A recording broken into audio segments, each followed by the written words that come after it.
Hello and welcome back to the channel. Today we are going to talk about something that I think needs to be explored, which is, does your hater really hate you or does she want to date you? And seeing as there are studies that suggest aggression and sexual behavior share some of the same neural circuits, neurotransmitters, and hormones, these behaviors can be intertwined. There are also studies that show sexual frustration, or in other words, unfulfilled desires, can also contribute to aggression and violence, potentially as a way to seek relief or exert power. So I honestly have believed for quite some time that there is a homoerotic aspect to a lot of anger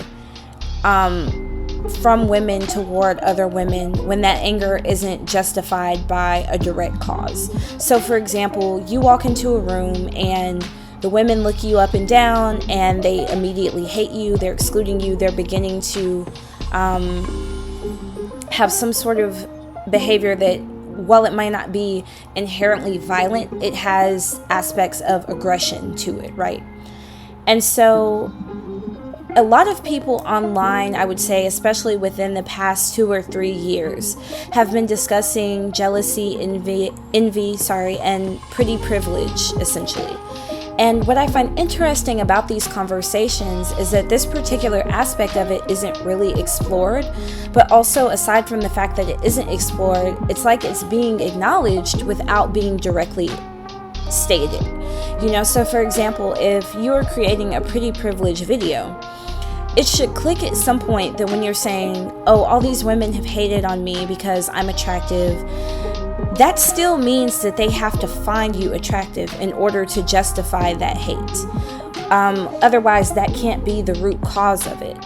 So we take it and we spin it as male-centeredness, or as they're competing with you for male attention. But in reality, what if instead of that anger or that hate coming from the possibility that you would get more attention from men, what if they're not even competing with you for men?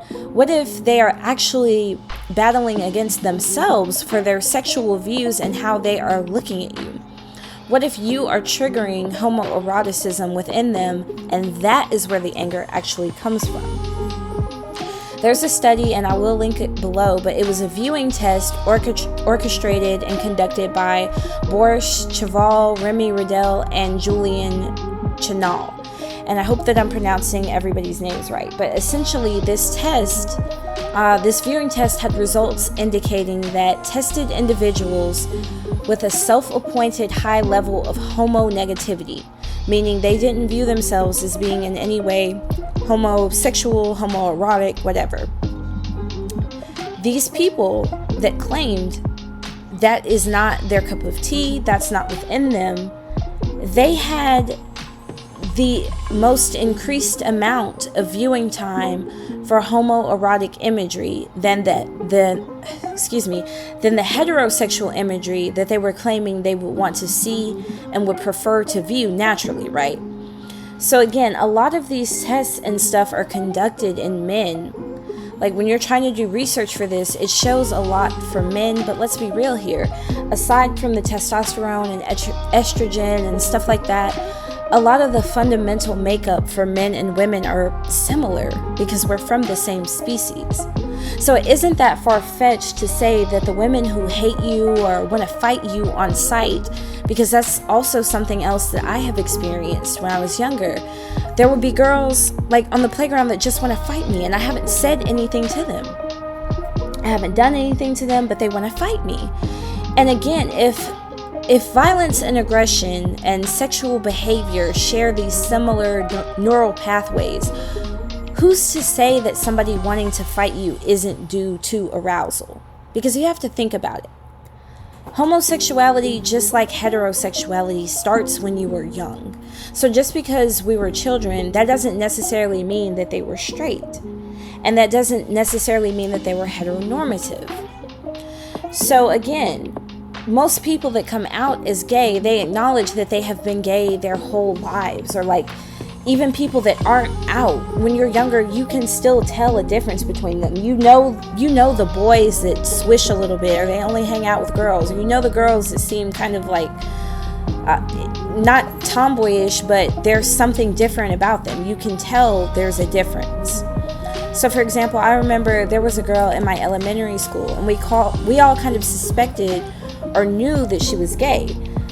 And at the time, obviously, we didn't view that as normal, because as children, it's always beat into you that heteronormativity is what is to be expected from everyone. So at the time, she was still like putting forth her best effort to blend in and just be one of the girls, but we still knew there was a difference between her and us, and we suspected that. And later on, when we grew up, the difference was obvious, because she came out and she actually lived in her truth. And by that point, obviously, we all had matured, so we understood, hey, this is just how life goes sometimes. There's nothing abnormal about it. But again, it starts early. So another example that we could use from childhood is when these heteronormative ideologies are placed on you. And it'll be like, oh, the boy pushes you, or he pulls your hair when you're a little girl because he likes you. He bullies you because he likes you. He's mean to you because he likes you. So how come when that same thing is happening between little girls, and these same behaviors are taking place where girls are pushing you, girls are pulling your hair, girls are being aggressive toward you, it's seen as, oh, she's just jealous of you.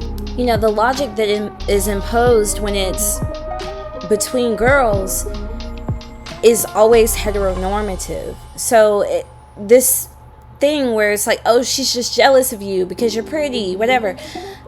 In order for her to find you pretty enough to be violent toward you or aggressive toward you, there is still an acknowledgement that you are attractive. There's still an acknowledgement that you're pretty. So yes, you can objectively look at somebody and say, okay, they're attractive, and not want to date them, but still, there is an acknowledgement of you being beautiful or pretty or attractive if that is a cause of aggression towards you. So again, our genders and heteronormativity puts us in a situation where things are placed in these boxes and these categories that make it nearly impossible for you to break out and see what else could be going on. So again, if we're going to say this behavior from little boys, this aggression from little boys manifests itself due to desire and wanting to date or whatever, liking girls, why can't the same thing be said for girls? Why can't the same thing be true for the fact that the aggression from girls that manifests comes from possible homoeroticism? Other aspects of this study by Boris, Remy, and Julian, linking back to that study, it's a viewing test. So again, people with the highest levels of self-appointed homonegativity, meaning they themselves said they would not be interested in homoerotic imagery, were viewing homoerotic imagery for a longer length of time than heterosexual imagery or heteroerotic imagery.